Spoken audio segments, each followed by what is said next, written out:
Ladies and gentlemen, I would like you to copy this down in your notebooks, copy down the question, talk to a partner, and then be ready to give an explanation of your answer. I want to pause it right here. Go ahead and do that. So, is it possible to have a cubic polynomial function that has no real zeros? First of all, we need to know what real zeros are. What are real zeros? Answers, solutions, x-intercepts, right? There's a picture of the wall.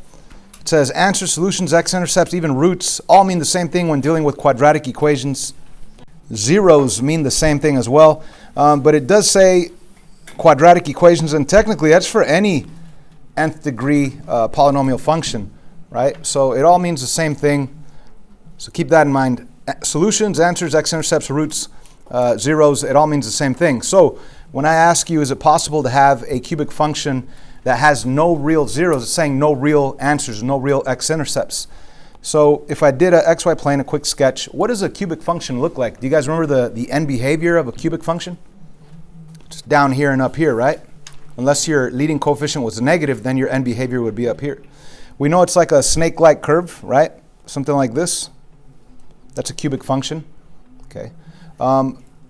Or it could even be something like this. Let me do a different one in blue. It could be like up, down, up, like that. But either way, it does go down forever and up forever. So is there any way that it doesn't cross? No, it's going to cross for sure, no matter what. Even if you did your snake-like curve up here, like that, it's still going to go down and cross at some point, right? So is it possible to have a cubic polynomial function that has no real zeros? No, it's not possible. It's going to cross at least once. But what's the maximum amount of times that a cubic function could cross the x-axis? 3, right? You can see right here in this blue one, it crosses once, 2 times, 3 times, right? Let's take a look at this question right here. Get this out of the way.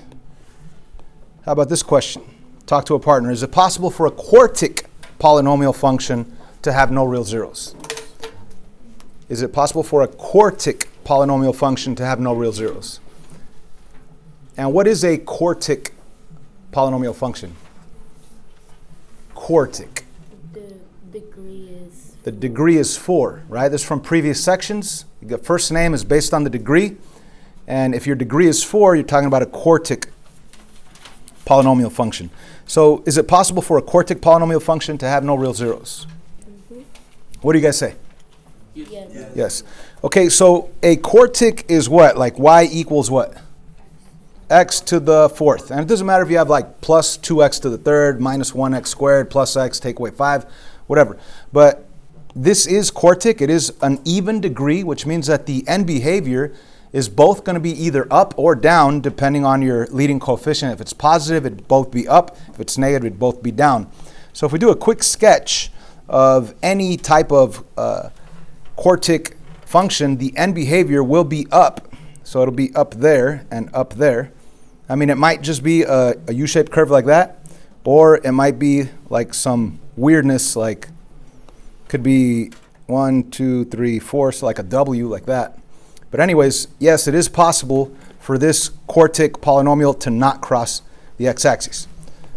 All right, let's jump into the notes. So right here, I want you to copy down the title, 5.4 notes, and the title is Analyzing Graphs of Polynomial Functions. And we're going to begin with a new vocabulary term, relative max and relative min. Okay, relative max and relative min. Okay, so before copying down this definition, right, before copying down the definition, don't copy it, not yet. Let's just read it and understand it before you copy it, all right? So we already know what a maximum value is and what a minimum value is. So now let's go over what a relative max is or what a relative minimum is. What is a relative max or min? It's the max or min value in a certain part of the graph, also known as turning points, okay? So let me show you a cubic function that I got from the book, f of x equals x to the 3rd minus 4x squared plus 3x plus 1. And here's the graph of that guy, all right? If we look at this graph, if I asked you, what's the maximum value on the y's? How far up does this graph go? It goes up where? To infinity, right? How far down does this graph go? To infinity. So is there a maximum value? No, there's no maximum value. The maximum value is infinity because it keeps going up forever. Is there a minimum value? No, there's no minimum value because the minimum is negative infinity. It keeps going down forever. But relative is if you look at a piece of it, it's the max or min value in a certain part of the graph. So if I zoom into this guy, that kind of looks like a parabola right there, right? So this looks like a maximum value. It is a maximum value, but it's not the maximum value. This is what we call a relative maximum value. And that location of the relative max from the origin is, let's say, halfway over and 1.5 up or 1.6 up. So the location would be the coordinate 0.5 and 1.6 or something like that. It's just an approximation, right? So that's what we call a relative max. Same thing with relative min. We know that the minimum, it keeps going down forever, but if you zoom in on this piece, that looks like a parabola opening up, and this would be what we call the relative minimum value. Relative min. That's disgusting handwriting, I apologize. But anyways, what would be the approximation of that coordinate, of that location? That would be 1, 2, let's say 2 point what? 2.2 and negative 1 or negative 1.1. It's an approximation. 2.2 on the x and negative 1.1 on the y. And that's what we call a relative minimum. So do we understand relative min, relative max? I hope so. Do me a favor, copy down the definition now. Also sketch this, a quick sketch. Put a dot right there, call it relative max. Put a dot right here, call it relative min. That'll be your notes for today. And just one more fact in a little while I'll show you, but right now copy that down. So, the relative max, let me zoom in here. Relative max is here, relative min is right there. I like to give the actual location 0.5 and then 1.6 or 1.7. But in the book, for some reason, they don't even ask for the location. They just say at what x value would you have your relative max. So at what x value would you have your relative max? Is it at 1, at 2, at 3? Where would your x value be for the relative max? That'd be 1/2, right? So I'm just letting you know the way the book asks the question. But the better answer would be, what's your relative max? It'd be the actual location of that relative max, which is 0.5 and 1.6. You guys following me? Okay. Let's also copy this fact down. Now, before you copy it, let's understand it before you copy it, all right? It says, the degree of a function tells you the most times a graph can change direction. It also tells you the most real zeros you could possibly have. Okay, so we already know this function is the cubic function that we have down here, right? Before you copy it down, let's pay attention. We already know that this function represents this cubic function right here.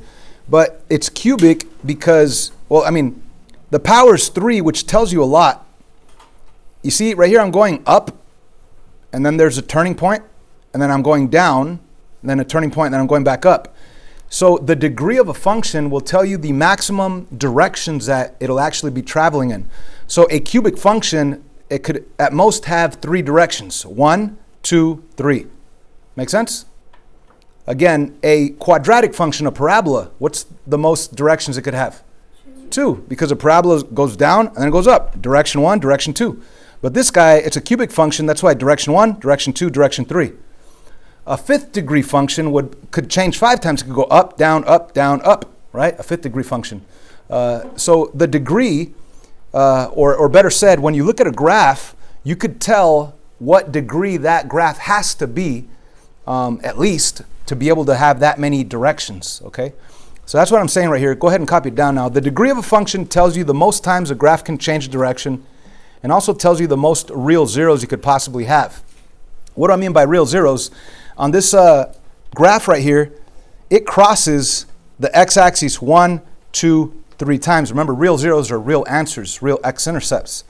There is no way you could have a cubic function that crosses 4 times, or 5 times, or 7 times. The degree tells you, hey, the most times it could actually cross is 3. If your degree is 3, the most answers you could possibly have, real answers, is 3. Now, it doesn't mean you have to have 3. You could just have 1, right? If you had something like this, that just has 1 answer right there. But at most, a cubic function could have 3 real answers. I hope that makes sense. Please copy this down. I'll pause it right here for a bit. Okay, so what I would like to try right now is let's do a couple of hypothetical situations. How about a 6th degree function, all right? A 6th degree function. Based on the definition that you just copied, based on that definition, a 6th degree function, how many directions will it have, a 6th degree function? 6, right? So how many answers could you possibly have on the x-axis? 6. That's the most, right? So let me show you. I'm just going to draw any 6th degree function. I want to start up here. Here's one direction. Oh, let me do it in red. Here's one direction, 2 directions, 3 directions, 4 directions, 5 directions, 6 directions. So that would be a 6th degree function. Make sense? How many times could it possibly cross the x-axis? 1, 2, 3, 4, 5, 6. A 6th degree function at most could cross it 6 times. It could have a maximum of 6 real answers. Does it have to have 6 real answers? No, it could have 0 real answers.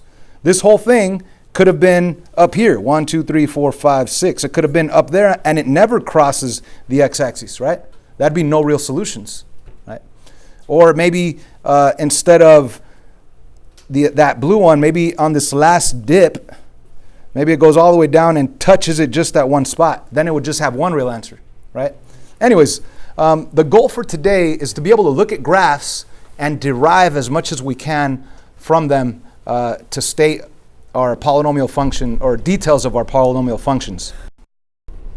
Here's our homework for today, which is straight from the book. We're doing 6 questions. Well, actually, there's 6 graphs that we're going to be analyzing, and we need to respond 4 different answers for each of these graphs, all right? So it is page 335, numbers 34 through 39. Please jot that down in your notebook. It's already on the homework board. The answers will be provided to you on this video. You don't need to copy down the graphs, all right? You don't need to copy down the graphs, but you will have the rest of the class to work on this. Let me just do a couple of them with you. I'll do 2 of them. You could do the rest in class or at home, and you could check your answers on this video. Anyhow, number 34. Let's see, let's not even go with what they're asking. Let me just ask you this. Is this an odd degree function or even degree function? We learned this yesterday. Odd, definitely. The only way it's even is if both end behaviors are up here or both end behaviors are down there. But as you can see, it's 1 up, 1 down. That's an odd degree function. All right, so just for funsies here, could it be a cubic function? Could it be something to the 3rd power?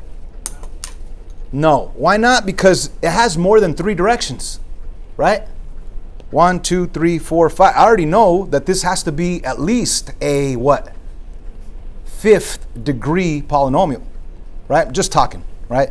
It's going up. That's 1 direction. 2, 3, 4, 5. It has to be at least a 5th degree polynomial, okay? How many relative maximums are there? How many relative maximums are there?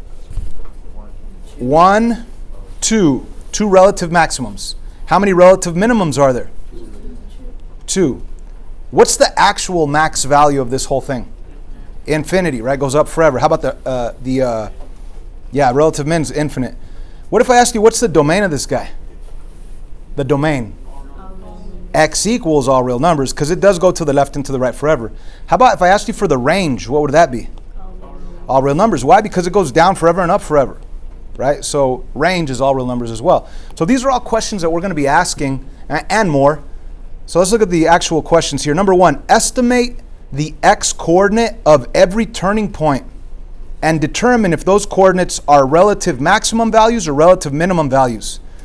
So it's kind of weird because they don't say, give me the location of the relative max value.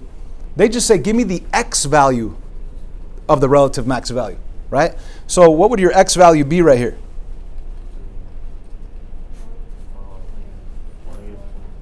Negative 1, 2, 3, 3.5, right? So that is your x value, negative 3.5. Now, I would actually write the coordinate, the location, negative 3.5 and negative 0.5, right? That'd be the better answer to state the actual location of that relative max. But on the answers, they just want the x value of your relative max. Let me show you the answer here. Number 34, you see they give you 34a. This is how you're going to have to write it in your notebook. 34a, negative 3.5 is the x value. And they put max, but you should write relative max. All right, relative max right there. And we would continue through. And what's the other x value of the next turning point? Negative 1? Whoops.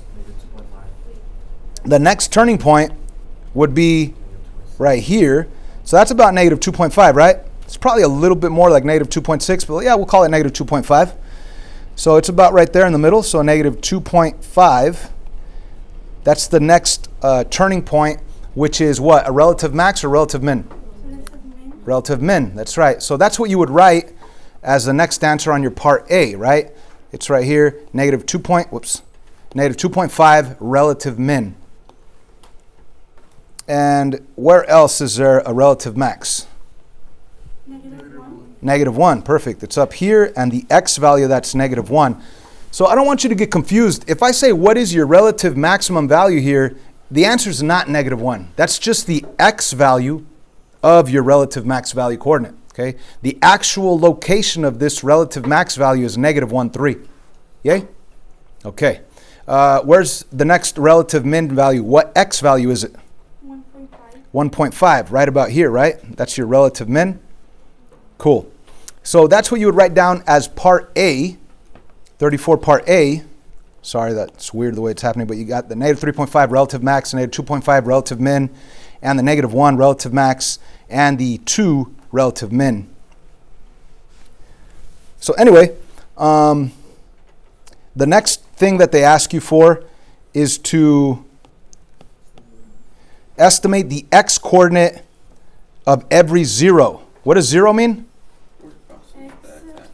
Where it crosses the x-axis, the actual answer, the solution.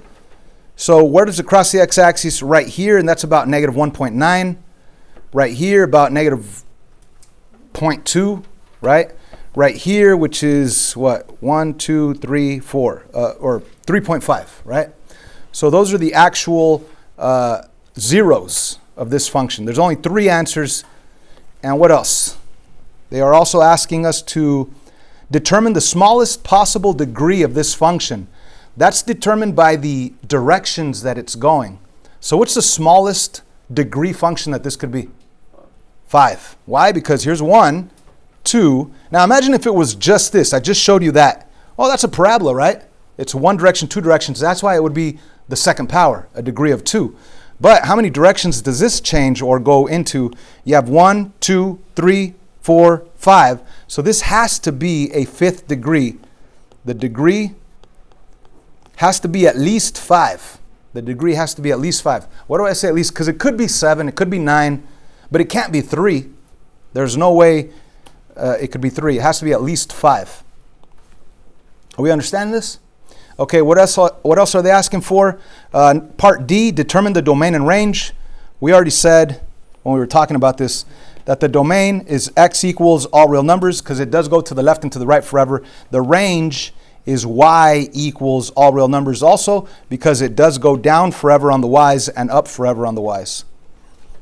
Let's do number 35 here. It asks us for the x value of the relative max or relative min. So what x value would you have a relative min at? Here's your relative min. What's the x value of that guy? Negative 2.5.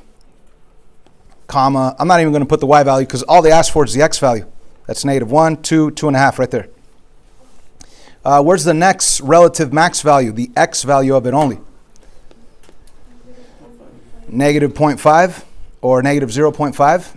And I'm not even, I mean, the actual location would be negative 0.5 and like negative 0.9. But they just want the x value. And how about the x value of the next relative minimum? The x value of that next relative minimum? Negative or positive 1.5. That's right. Technically, it'd be like negative 1 or positive 1.5, negative 3, right? Anyway, those are your x values. The other thing they ask for is to estimate the x coordinates of each one. That's pretty easy. So the x coordinates of each zero, of each answer, of each x-intercept, so that would be here, here, and here, and here. So this is about negative 1, 2, 3, 4, so, or negative 3.8, negative 3.7, I don't know. That's one answer. Another one would be negative 1, another one would be 0, and another one would be 1, 2, 3, 3 point something, 3.2. Part C, they're asking you to determine the smallest possible degree of the function. So what degree would this function be? 4. At least 4, right? Look, 1 direction, 2 directions, 3 directions, 4 directions. So that has to be at least a 4th degree function. Are we understanding this? Cool, so let's write that down. Degree has to be at least 4. I mean, it could be 6, it could be 7. It can't be 5 because that would be an odd degree function, which means that one end behavior is up here and one's down here. And both of them are up here, which means it has to be even. So it's at least a 4 degree function, or maybe a 6th degree function or 8th degree function. Anyway, how about domain and range? I think that's all we need to do. What's the domain? All real numbers. Let's put x equals all real numbers. How about the range? Is it less than or equal to negative 3? Less than or equal to? Greater than or equal to, right? So this whole, it's no longer y equals all real numbers because, yes, it goes up forever, but it doesn't go down forever. It looks like it reaches that minimum value. That minimum value looks like negative 3. I don't know, it might be negative 3.1. Looks like it might be a little bit less than 3. But anyway, the range, you would say y is greater than or equal to that negative 3 or negative 3.1 or whatever it is, right? Let's look at the answers on 35. Let's see what they put as the range. Yeah, they actually put the range is y is greater than or equal to negative 3.1 because it did go down. It looks like a little bit less than actually negative 3. So all you're going to be doing in your notebooks, I mean, you need the book or the video to actually look at the graphs and get your information from those graphs. But all you're doing in your notebook is actually writing down these answers. 35A, write down the location of your x values and whether it's a relative max or min. 35B, the x values of your answers, of your zeros, of your x-intercepts. 35C, what's the degree that it could be? You figure that out by looking at the direction that it's going, right? 1, 2, 3, 4. And the last one's domain and range, which we should all be able to do. So I've done 2 of them. You still have 36, 37, 38, and 39 to do. And here are the answers. Now, why am I giving you the answers right now? I'm not giving them to you right now so you could copy them down, but I'm recording it. So if you're at home and you want to check the answers, you could just go to the end of the video and hit pause on whatever answer you need. So there's 34, 35, 36, 37, 38, and 39. So that's about it, guys.